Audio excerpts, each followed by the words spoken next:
It's more than what's on the plate. It's the stories behind it.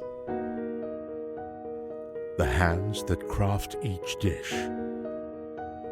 The love that goes into every bite. Food is how we care, how we connect, and how we reminisce. From hawker heroes to headline chefs, each dish tells a story of culture. And the passion for flavors that goes deeper than taste.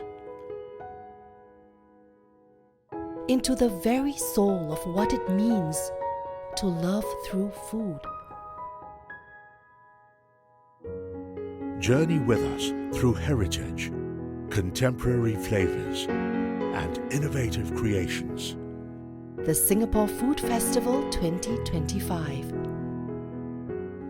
Have you eaten yet?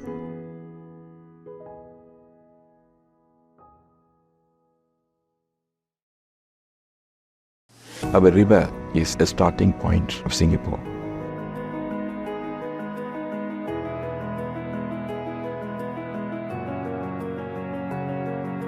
The river itself, they have so many boats back to back in low tide, not moving will be there. During the low tide, that will be a stench. We all get used to it. But when the high tide comes in, the smell goes off. Then they started cleaning the river. They cleaned it up. Now it looks really beautiful. At the moment, the focus has changed. The river is clean. You have preserved the place. Architecturally, the buildings are very good. It's a thriving place for people to come and enjoy themselves. Not only the people, but also the tourists. You must understand these people who are working on the boat. They work very, very hard. Sometimes they may even sleep on the boat itself. But we all respected them. They were quite in their own way dignified. They did a marvelous thing for Singapore. In fact, they were the backbone of Singapore's economy to a certain extent. It is a remarkable thing, it's a remarkable feat to have the river cleaned so that the modern Singapore will emerge from that. When you come to Singapore now, everyone says it's very neat, very clean, very green.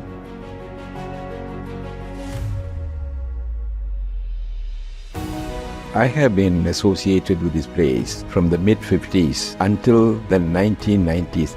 You can see there's so many cars. Those days, very few cars were flying. This area full of shop houses, stalls, food stalls, and many other things. It's exciting in the sense those were the formative years of Singapore.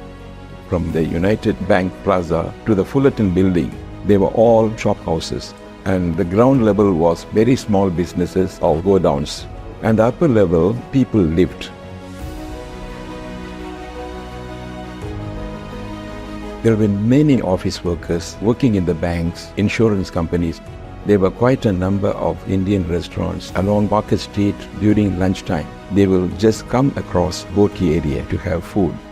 My brother was living in Chulia Street. They lived upstairs and the ground level will be shops. So I used to come and visit him often. There are 2 Indian stalls with very good biryani and the roti prata. There's a Chinese gentleman with his wife. They were running a pure orange juice stall. He will squeeze 3 big oranges. It's cold, fresh, it's 45 cents. We gave even 2 glasses. It was really enjoyable. And Singapore River itself, when Raffles landed here, he looked at it, and from that we evolved.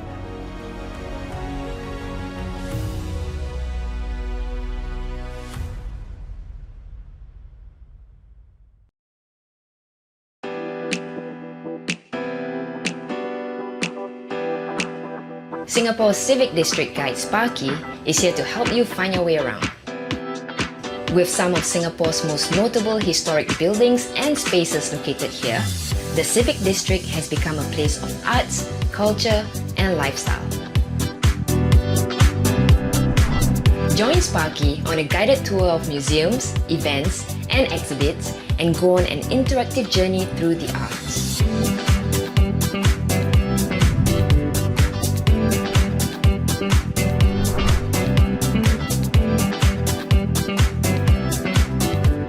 embark on an adventure with Sparky and learn fun facts as you discover public artworks nestled amongst the skyscrapers and national monuments. Take a stroll through the scenic parks or take a cultural walk through the district to see some of Singapore's most historic landmarks. And get Sparky's trusted recommendations for the best places to eat and shop within the district. Check out Sparky's video tours if you don't have time to explore all that the Civic District has to offer, or if you're far away and wish you were here. With Sparky, your Civic District guide, get personalized recommendations, explore art and cultural offerings, learn fun facts, and discover the best shopping and dining spots in Singapore's Civic District.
Stay patient.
Come experience Singapore's Civic district as you hop from side to side on one of Singapore's sidecars.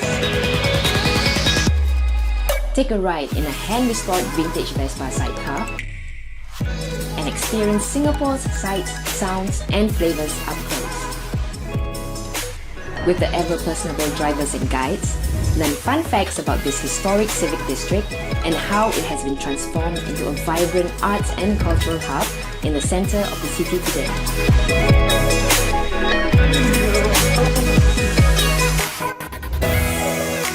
Take in the splendour of this historical quarter that is home to gazetted monuments, world-class museums and art centres. It's a one-of-a-kind tour. Come experience the Civic District in a fun way.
I remember back in the olden days, our great-grandmothers, doesn't matter we are Chinese, Malay, Indian or Eurasian, they wore kebayas.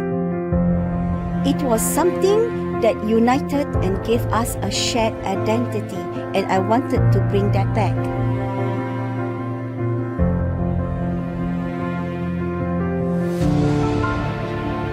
Kebaya by Ratiana is located along the bustling Busra Street, which is home to the historic Masjid Sultan. I wanted to make kebayas elegant, comfortable and feminine. None of my kebaya are mass-produced, and I would say every piece of our kebaya tells a story.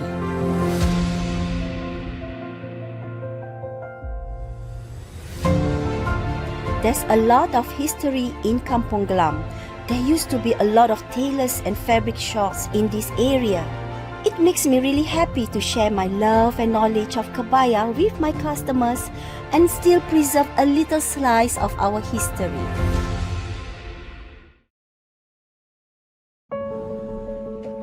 My family's history is deeply embedded within Kampong Glam. My maternal grandfather, whom I was very close to, was a Dutch-trained diamond cutter who came and traded in Baghdad Street. And my paternal grandfather, who hailed from Sumatra, used to run a nasi padang stall around here. It felt right that I started my own business here too.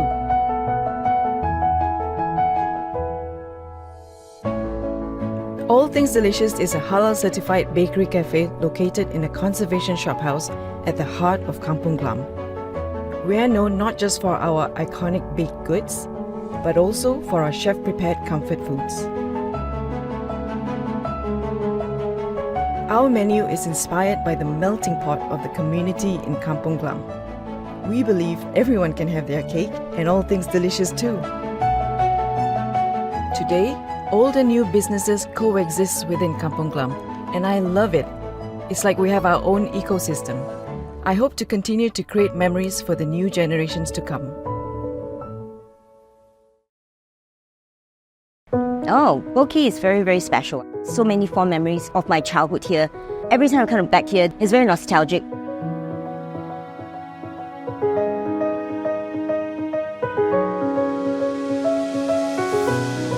My dad used to own a shop house, pretty much exactly where we're sitting on right now. And the shop house on top of it was where my grandmother lived. So I spent a lot of time here as a child. It brings back a lot of old memories, all the fun times, especially the Singapore River. Used to swim inside. Yeah. During the Lantern Fest, we used to tie a string from this side to the other side of the river and we'll hang lanterns. Yeah. Then we'll swim, then we'll have parties by the river. Tony was a very playful boy. He was a very playful boy. Yeah, we'll wait for the bump boat, then we'll hold to the tire and follow it all the way out. We used to play with fireworks along the river, and during Chinese New Year, we'll take those crackers and put in between the oranges. Then we just light it and throw in into the middle of the river.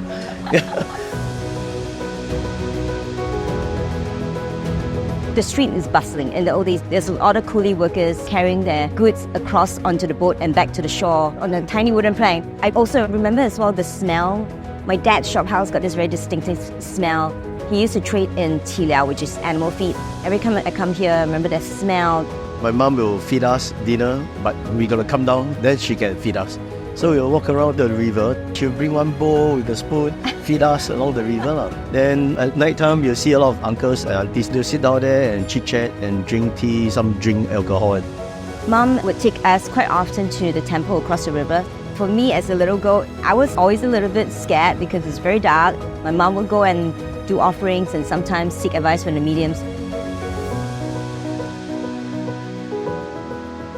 In the early 90s, when they start to clean up the Singapore River, they stop all the bumboats from coming in. It used to be full of bumboats, live activities, but right now it's just a quiet river. It's mixed emotions, it's got to be done. We can't keep living in the past, but definitely there's that sadness. What was Boat Quay before? The community, the people, is gone. It's very important that the younger generation realize how historical and important this part of Boat Quay is. And it was in the old days as a hub for a trade. I don't think the younger people realize that communities and families used to live here in the old days. 2 years ago, we brought my kids and my mom, my sister, my brothers. We came over here, then we walked around the river to explain to them where this used to be. It's a beautiful part of Singapore, the river. It's always nice to sit on this riverside and enjoy the view of the river.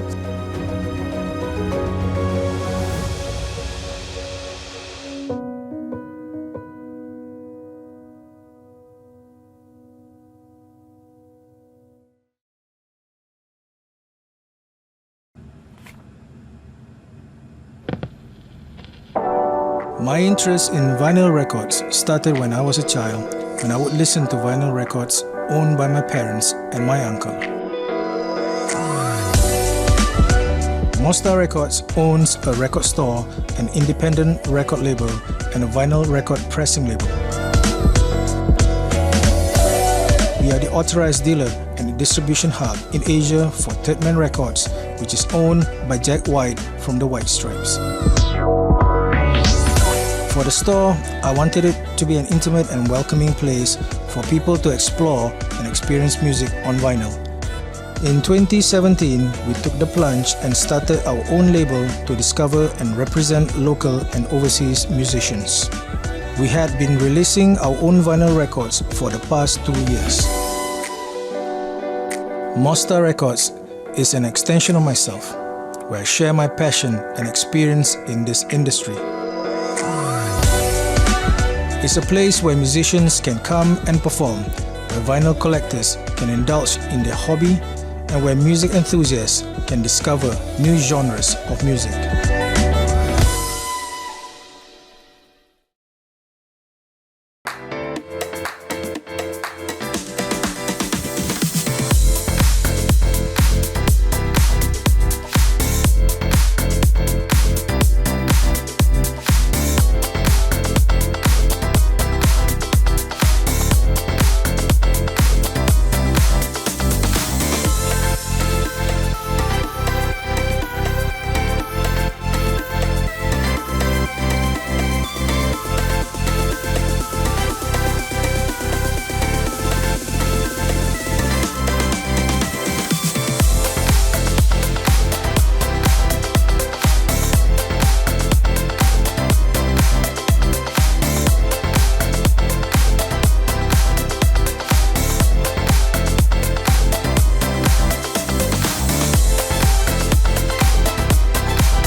interesting idea, Captain.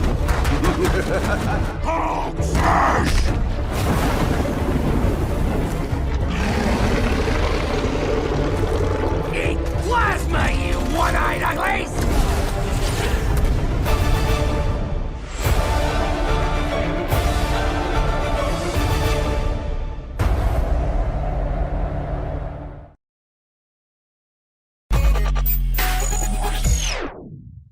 When people think about perfumes, they're most closely associated with the big French brands, but cultures that have the most links to the art of perfumery, I would say, are the Arabic cultures and actually the Indian cultures.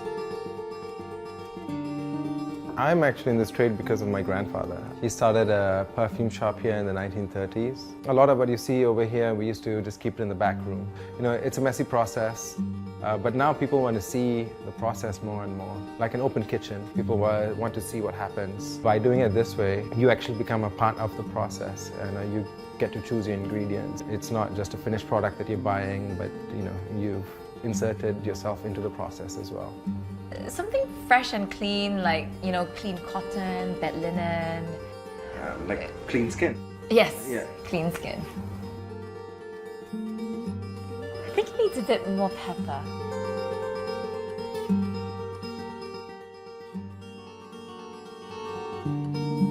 Bottle it up for me, please.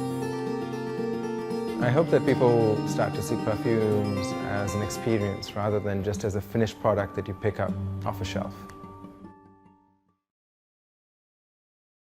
My great-grandfather came about 1870 as one of the poor coolies, became a boatman and rowed people across the Singapore River for 2 cents. As time goes by, the British started building bridges. Nobody needed his ferry service, and he became a firewood seller and made a fortune.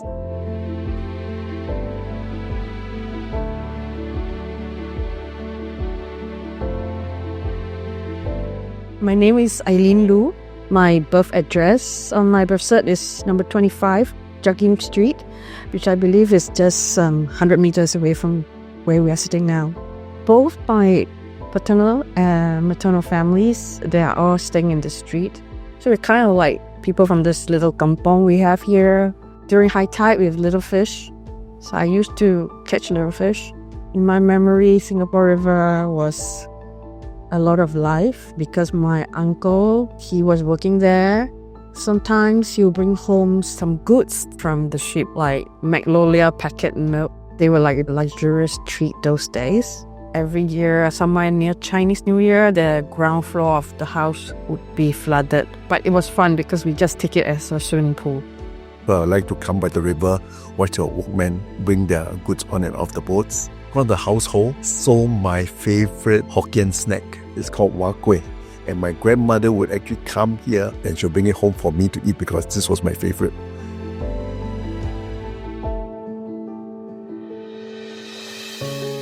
We were like an extended family here. I remember my grandpa, he'll feed the dogs, and then all the grandchildren will be crowding around him because he has 46 grandchildren. This is how big the maternal side of the family is. We had a deity, Tuape Kong. This thing came floating on the river, and then the people in our kampong picked it up, and then it became the deity that we all worship. They used to celebrate the Tuape Kong's birthday. Then there will be prayers, then there will be dinners. That's like a huge celebration. Robertson Quay is just further up. I was living on top of the hill. I would sometimes coast down on my bicycle, and that's where I go and buy my little sweet and gamble. The whole river was looking very rundown, and it's a rough and tough, people working, very rowdy, really, really full of life. The reminiscence, the real spirit and the life of the river.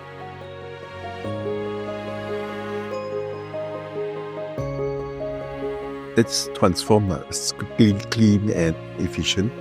But I think what's missing is the old kampung spirit. I was working for an American company along Magazine Road. And sometimes, you're so bothered with work, you need to relax. My place of relaxation by the river. So this whole stretch of the road is very different from what I remember. This tree warehouse kind of like pinpoint the exact location where our house used to be. so we could still remember the childhood that we spent here. My grandparents, they may not have, starting from here, they moved along the river. So it's very interesting to see how people gather, lived and progress. This should be preserved in our textbooks in a way, because that's what makes us who we are. We were never good at preserving our histories, and a lot of stories are lost in search of development. The good thing is now there's effort to reminiscence the past, and hopefully we can get enough of the old stories to make a complete tapestry of life along the river.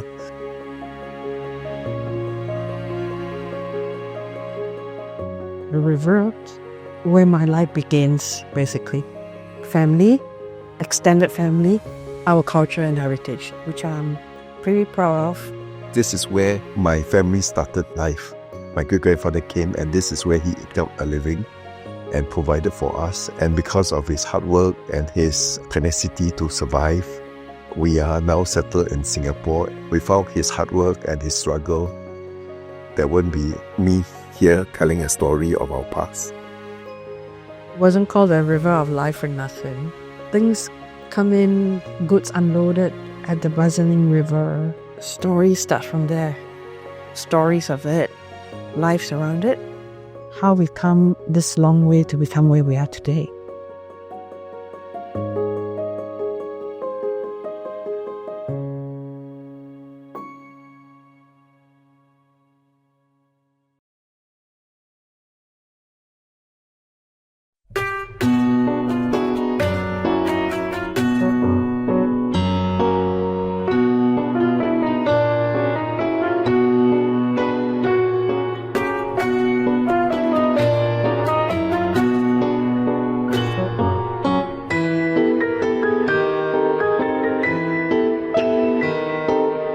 Museum of Toys. Our collection is made up of toys from more than 40 countries.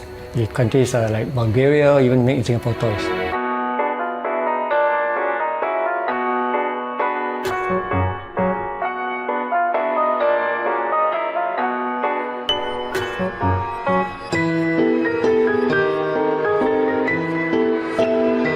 We have no windows in this museum, and the huge facade behind is to protect from the harmful rays of the sunlight, because our toys are all in mint or near mint condition.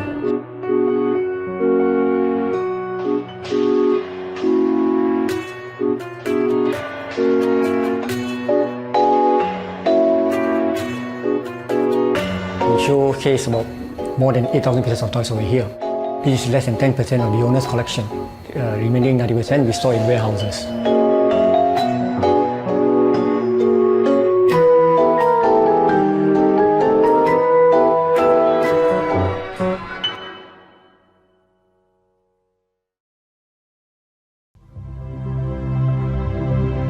A famous freediver once said that scuba divers dive to look around and freedivers dive to look within, and that really spoke to me. I went to Hawaii, the big island of Kona, and I tried just diving off of shore. All of a sudden, I could hear the humpbacks offshore. So loudly, they was reverberating in my chest. You couldn't hear them from the surface, and you wouldn't have been able to hear them if you were scuba diving. And so I thought, oh wow, this is really amazing. You get these incredible experiences. I should try this. And so that's where I started. I'm Chris. I would describe myself as being post-corporate. I used to work for a company, and now I'm doing things for myself. Freediving can change someone's life, and has changed my life. It is a mind-body discipline. It opens up experiences that are not available to everybody. In fact, only a tiny fraction of the world will ever be able to experience the things that you can see and feel while you're freediving.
You will never find a place like this in Singapore.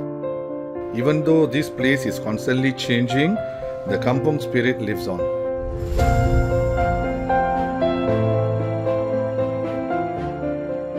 Royal Fragrances is a shop specializing in high-quality bespoke perfumes located along Busara Street. My son and I run Royal Fragrances together, and we create and sell our own range of perfume and incense products. Our special product is called Bahur, which is wood infused with perfume. What is so special about our Bahur is that we have it made only for us with our special scents and flavors. You will never find it anywhere else in Singapore. The other unique thing about our products is that our perfumes are alcohol free.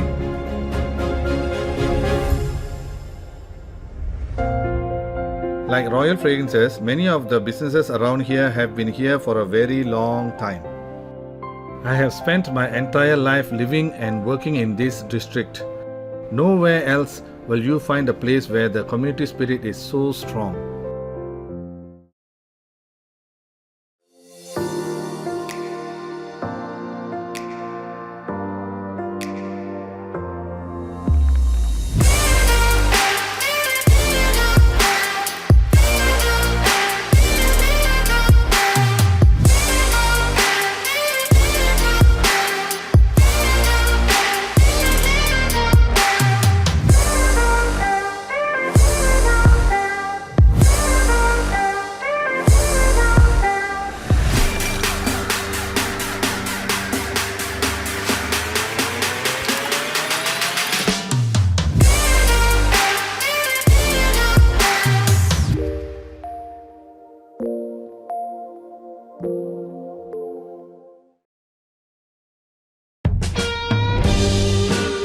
The name satay bar means 3 pieces of meat in Hokkien.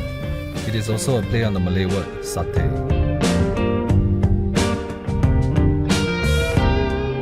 Satay bar Yakitori serves BBQ and skewer food with a twist.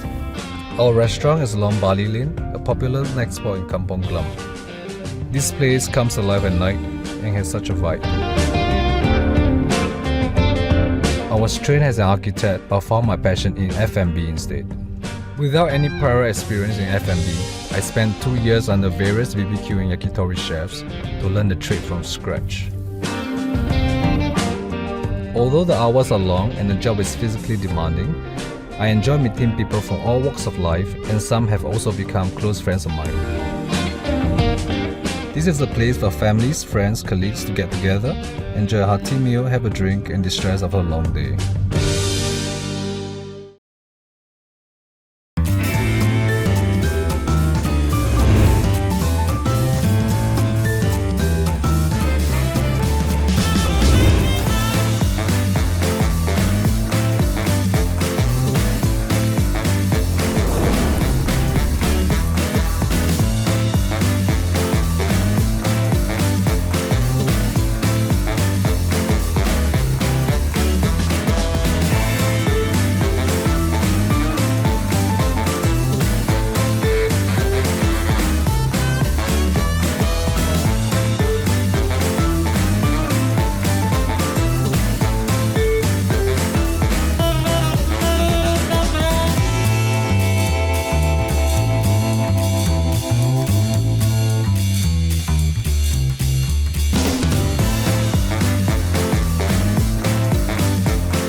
Hi, my name is Simon Wong, and I'm an entrepreneur with a background in branding and design. Right now we're sitting on the butterfly bench, which is a memorial bench to my late wife, Pei We're outside the Asian Civilizations Museum. National Heritage Board has donated these 150-year-old gallery floorboards, which just happened to be the right shape and proportion for her bench. Several years ago, a friend of mine decided it would be a great idea to build sidecars. So we started making use of the sidecars in our events.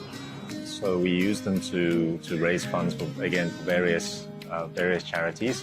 And after a while, we kind of realized if my wife had survived, we wouldn't solely be working for cancer-related charities. All along, we've been using the sidecars for events and as you know, for fundraisers. For the sidecar tours, it's usually visitors to Singapore, but we do get a good percentage of locals as well, and they're very curious to see Singapore in a different way. Vesperas are very special.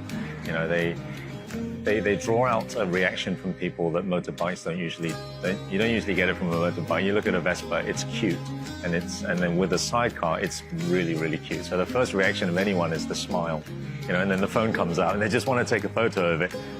You could be walking down the same street and you don't notice a lot of the details, you know, around you. You may not notice all the details on the buildings and so on, but for some reason, when you're in a sidecar, suddenly your awareness switches back on and you start to see, you know, you start to really notice all the details and you start to notice what's around you and what you're seeing on your visit to Singapore. So I think it's a lot to do with the change of format, and it's a very, very unique format, so you do notice.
I grew up in Kampong Glam. Back then it was really a kampong. everyone knows everyone. Each year, during Ramadan, the entire kampung will get together to take pictures in front of the Sultan Mosque after our Eid prayers.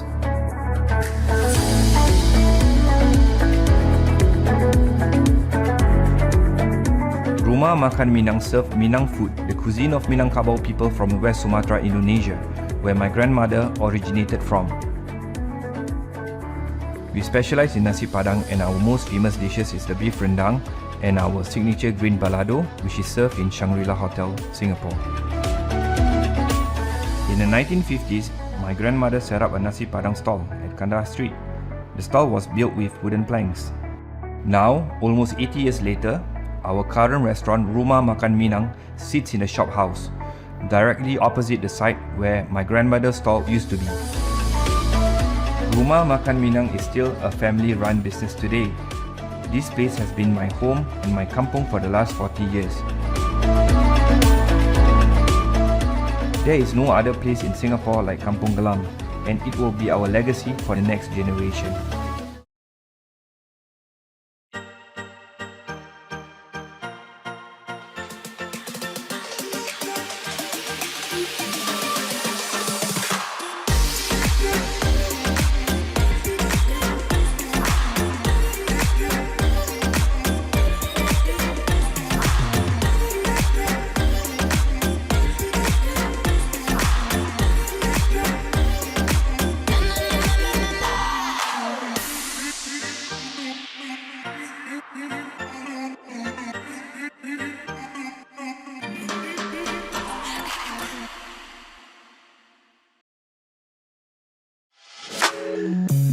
Maison Ikoku is a creative dining restaurant located along Kandahar Street that serves modern Japanese cuisine and bespoke cocktails.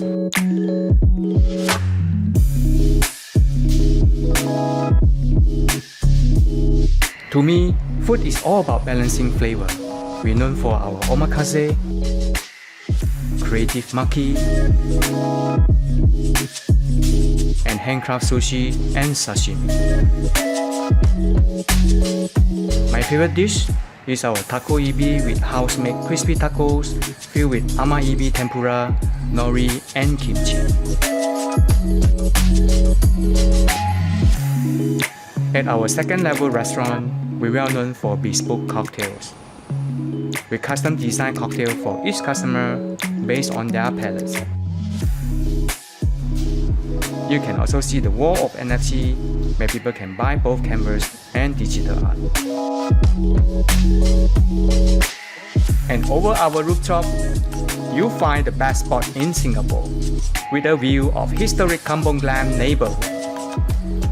Just like the balancing flavor, here at Maison Ikoku, you will also experience the marrying of the old and new.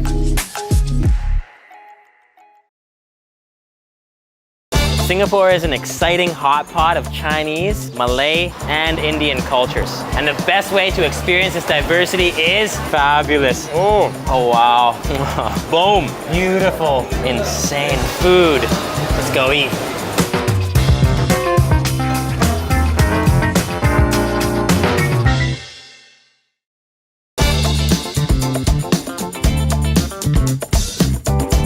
This is the essence of a Singapore breakfast right here. You've got to break the yolks, mix it up. Now here comes the magic. Look at this kaya toast. So this is coconut jam, a little bit of egg yolk, can dip it right in there. Oh.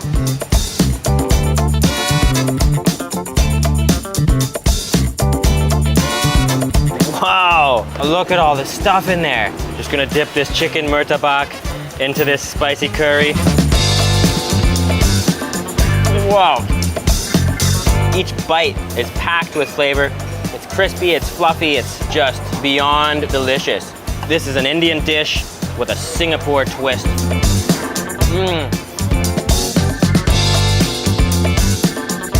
Look at this beautiful bowl. It's a creamy laksa broth with cockles, fish cakes, laka leaves, and a chili paste that you mix in. And we're gonna try it out.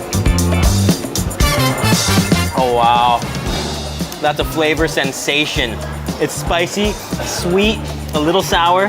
The cockles give it this really nice fishy flavor. I'm in heaven.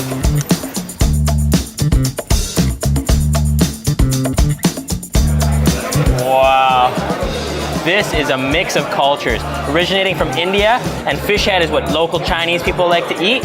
So when we put them together, it's a fusion. Oh, that curry flavor.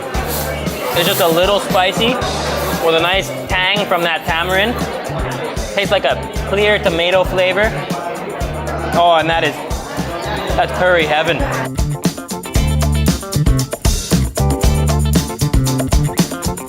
Hainanese chicken rice. You take a piece of this incredibly soft chicken. I can see why this is popular in Singapore.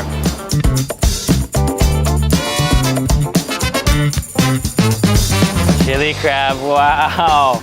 Just look at how soft and delicate that claw meat is. Singapore would not be Singapore without the chili crab. I just can't talk anymore. I just gotta keep going here.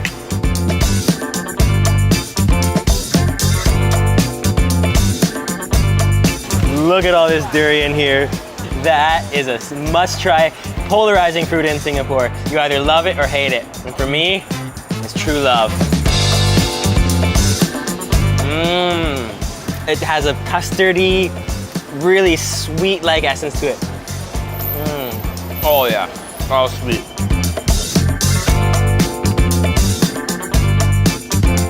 Singapore, you have been a food paradise. I am beyond satisfied.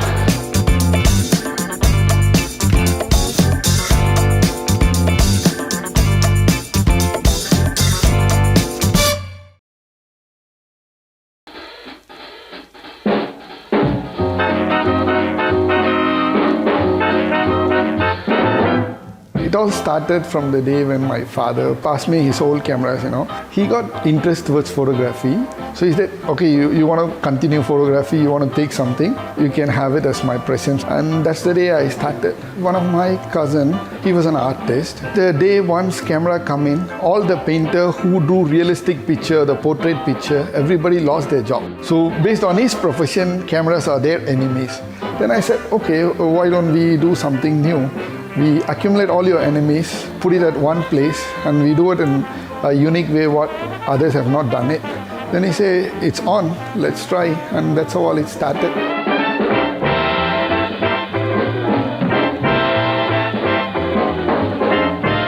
If you take a pigeon camera, it took about 8 to 9 years for us to found it.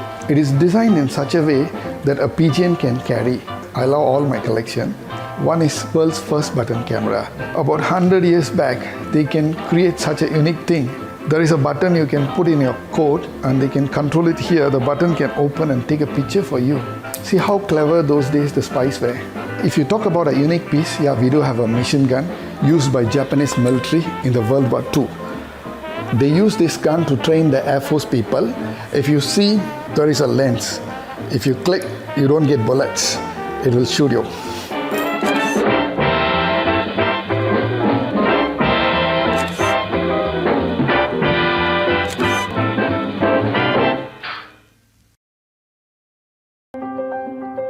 I don't believe in a shortcut can make something good.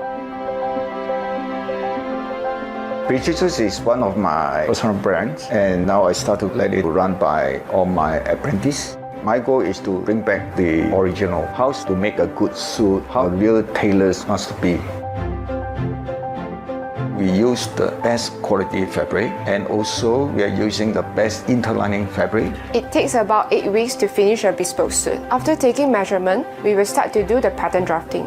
1 or 2 fitting sessions will be done, and after revising the draft, it will take us almost 80 hours to finish the jacket by hand. We're trying to get something reach to the customer demand and request what he wants. So in the whole processing, the customer can enjoy very personalized service.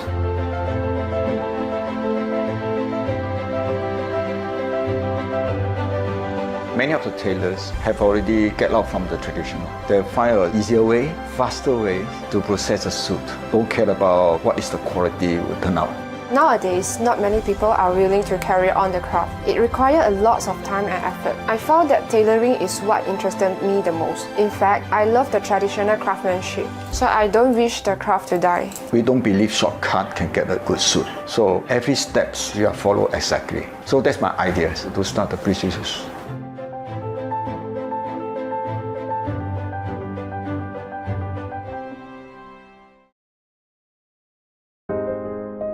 I came to Singapore in 2014. When I was looking for a space to set up Asphalt, I visited Haji Lane and I fell in love with the place. Kampong Glam for me has such a vibe and I love the interesting mix of people and life here. I started Asphalt back in 2009 when I was living at this time in Switzerland. Asphalt is a sustainable fashion brand. We do not produce fabrics. Instead, we use fabrics that have been discarded by the fashion world. We try to source locally and we work directly with craftsmen and women who specialize in embroidery, in beading, weaving or dyeing. This way, we ensure they are paid the right price for their work. Each of our pieces is handmade and are one of a kind. As a French Senegalese, we grew up in a culture where we made our own clothes. I remember shopping for fabrics and designing my own clothes. Fashion design is something that has always been part of my life. And I'm happy to share my philosophy, my creation with my customer.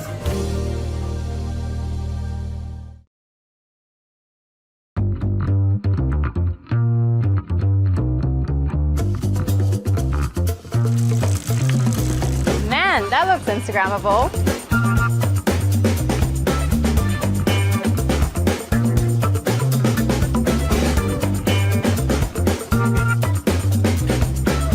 Being Instagrammable is all well and good, but the food's gotta be great as well.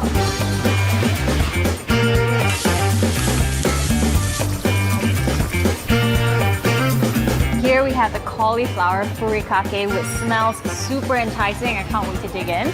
Vegetables never tasted so good. Got the grilled portobello salad right in front of me, and I can't wait to tuck in. Here's the eggs Benedict, and the eggs are the best in Singapore. Organic grade A eggs. Oh, check that out. Check this out, you've got a whole soft shell crab to yourself. No wonder it's a bestseller. There's no better combination than waffles, chicken, watermelon, and maple syrup. Nice coffee flavor, and you see the color change as you drink it. Really fun stuff. Here's the boozy sedap chendol milkshake. That kick of rum at the end. I'm a fan of this.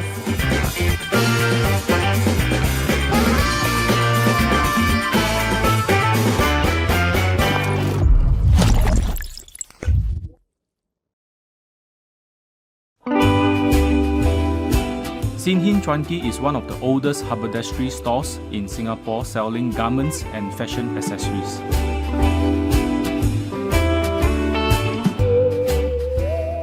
In the 1960s, my grandfather was a salesman who would cycle across town to visit customers around the area. He registered the business in 1974 and our family has been running the business ever since.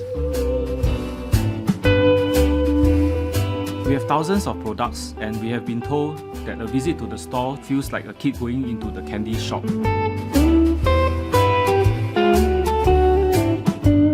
Over the years, we have grown together with our customers. Now we have 3 generations of a family visiting the shop to make their purchases. Aside from being a familiar sight along North Ridge Road, Sinhin Chuan Ki has also become a meeting place for our regular customers. It is a heaven for our new generations of designers and fashion changemakers.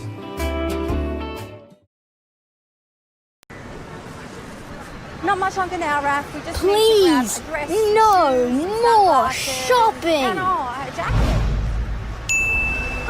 Hello? Wanna escape? Where? Somewhere awesome. Hell yeah! All right!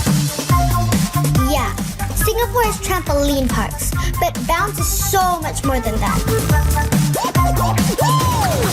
Alright! Yo, Rafi, can you do a flip? No, can you show me how? So all you need to do, one, up. Flipping is just one of the things you can learn at Flight Academy, where one of Bounce's awesome experts teach you how to do some super cool tricks. Good, Rafi, much better now. He's one. Clear the 10 tricks on the freestyle list and get a free 2-for-1 voucher. It is as easy as the sit drop. Good. If you want even more of a challenge, check this out. Alright! Hope you're ready to lose to a kid. You gotta get up! X-Park is like Ninja Warrior, but way cooler. I know I make it look really easy, but seriously, this is not for wusses.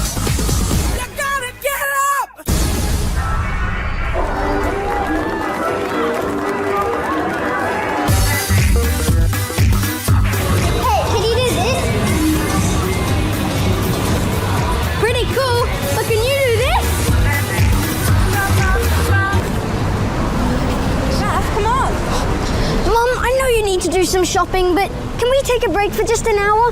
I know this great place. They do Aussie coffee. It's just around the corner.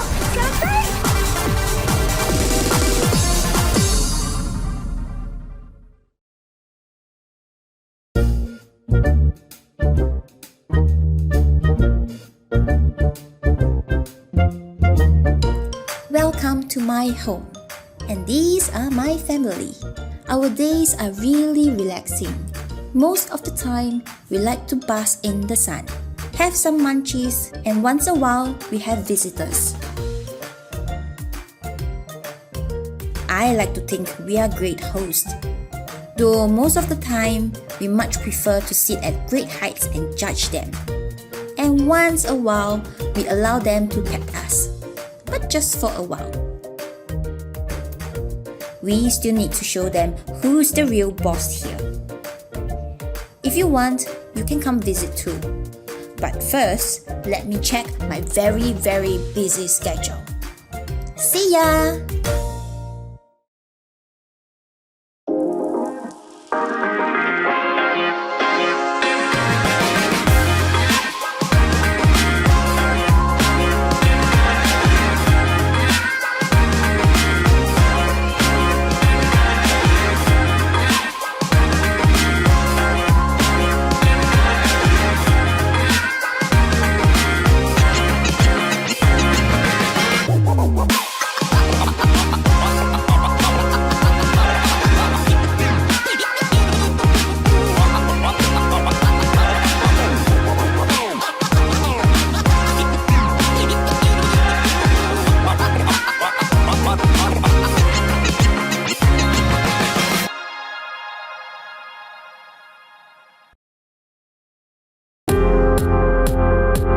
Sky bar, as the sun goes down and the lights come on, you want to give people an experience.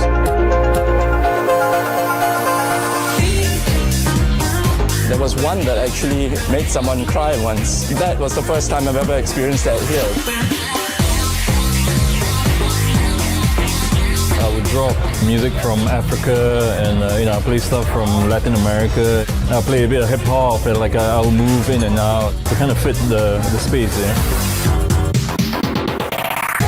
Yeah. I'm so lucky to have a view like that. From the time I started work here, this is the one thing that I always marvel at, and I never get tired of this view. The club sound beyond 10 p.m. is always a little bit more mainstream, a little bit more digestible for the people who come up here. Because you not only have tourists, you have hotel guests, and you do have people who want to club. I think there's something for everyone.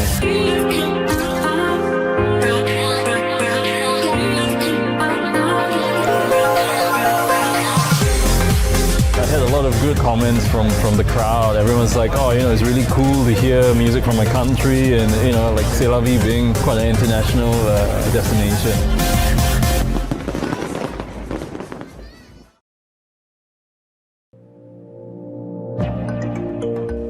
When I was 15 years old, I used to work as an office boy in Arab Street.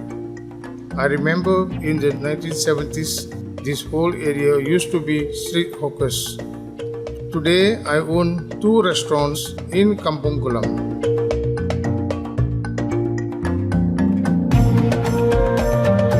Nazarene is a Turkish restaurant that I started in 2012. We serve authentic Turkish cuisine.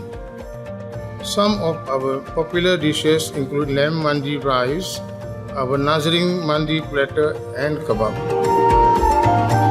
Our meat is prepared and marinated overnight, usually for more than 12 hours before they are barbecued and served fresh the next day. Another popular item is the baklava, which is a traditional Turkish pastry dessert. We handmake more than 100 pieces each day. It is amazing how much of my personal history is tied to this area. From the time I was a young boy till now, and even for the future, Kampong Glam will always be a place I call home.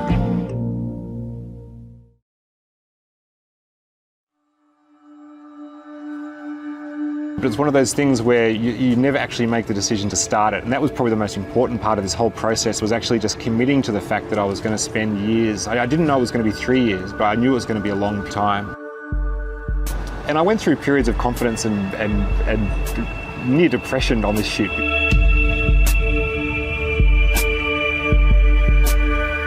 If you look at something for so long and you spend so much time working on it, you lose all confidence that it's going to be of interest to anybody else. So that's why I guess I was so excited when the film was released and people sort of appreciated the work that had gone into it. So it started to feel a bit more worthwhile again. And that it wasn't so much that I wanted to show off or show people the city growing. I think I actually wanted to see it myself. Singapore's got nowhere to grow. It's not like a lot of places in the world where cities sprawl and get bigger.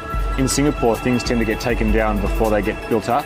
It has to be creative in how it plans for development. And so for me, that's a story. It's like the modernisation of Singapore and just seeing it almost reinvent itself every few years. The way that I wanted to shoot it, I didn't just want to have permanent cameras which would create a very common time-lapse effect where you see a cloud that appears and a cloud that disappears. I wanted the whole film to flow organically.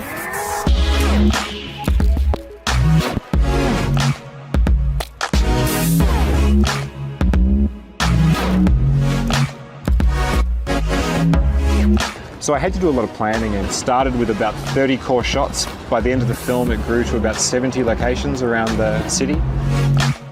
And then it took a lot of discipline. And it can be a little bit of a lonely existence when you spend 3.5 years working on a project. I don't think, for example, even my wife and my daughter really know how much went into this film. But I really do enjoy being like an outside observer. And even though the techniques have changed throughout all of my films, there's still a sense that it's almost like you're in a separate place when you're looking at the city. So I'm not really getting in people's faces with cameras. I'm more just somebody who's sort of quietly off to the side, looking at the world from a distance.